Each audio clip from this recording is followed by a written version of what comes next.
It all started with a tanker incident. It was all over the news. Everybody thought it was just another oil spill. There were plenty of volunteers, plenty of people wanting to help the poor defenseless animals, plenty of victims. Within hours of the tanker incident, it started happening. The animals had gone crazy. They were scratching and biting the cleanup volunteers. They said that it was an adverse effect to whatever was in that tanker. Rescue workers were still trying to get the crew out of the ship. They could hear screaming inside, screams to open the doors. But that's when it all went to hell, as soon as they cut the door out.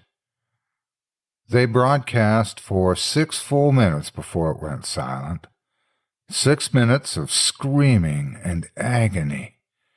The ship crew attacked the rescue workers like rabid baboons, breaking bones and tearing flesh. The people on the shore weren't faring any better. Those that had been attacked by animals were attacking everyone else. It was worse than any war zone report.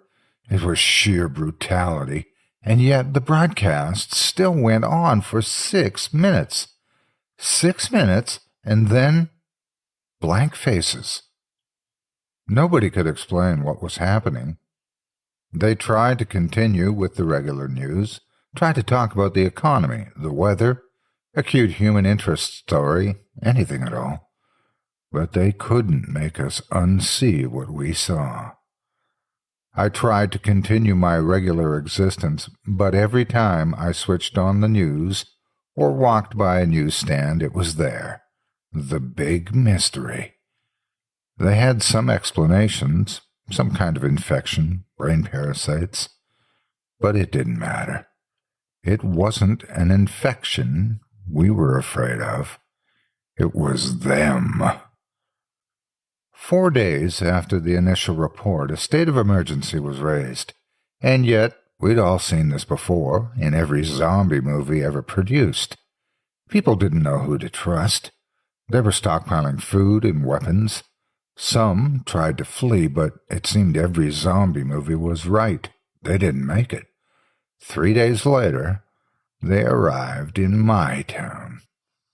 I expected moans, shuffling corpses, dismemberment. But that's where the movies lied. They ran through the streets, screaming. I remember running out to my front door as fast as I could, locking and barricading, doing anything to make sure it would stay shut. And then I headed for the window. I was on the second story, and I could see the carnage. They were unstoppable. They were aware. A group of them made their way through a building across the street. They jumped straight through plate glass windows. Even the shards slicing through them made no difference.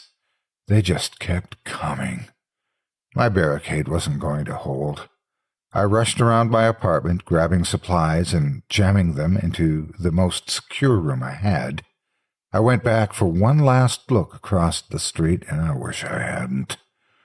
In her second-story window, my face met one of theirs. They knew where I was. I quickly dashed into the room and locked the door. I don't have any kind of panic room or a secure basement, so the safest place I could think of was my bathroom. No windows, one door with a lock. I'd filled my sink and bathtub full of water so I could stay a while. So I sat there in the dark room with the distant screams in my ears. I began to feel like I may have overreacted. It had been 2 hours with no sign of them. It actually got quieter, and I thought they had moved on. Maybe I could leave the room, get to the kitchen, and grab more food to wait it out. A crash came from the front door. Then I heard the sound of someone running full force into the door and knocking down the barrier behind it. There were a couple of more crashes, and then I knew they were inside. Rapid footsteps began moving around my home. There were a couple of screams, and then a bang on the wall beside me. My eyes were open to their widest, even in the pitch-black darkness of the room. There was another bang, and another. They knew I was there, and they knew I was scared. This was the zombie nightmare I had been expecting from the start. I had nowhere to run. There was only so much time before they would break in.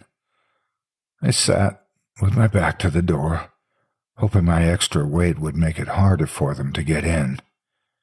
And then it got worse. "Why don't you open the door?" said a voice on the opposite side of the door. No screams or moans, just a quiet, whispery voice, followed by more of them. "We've come for you. You'll be happier if you open the door. It's not so bad."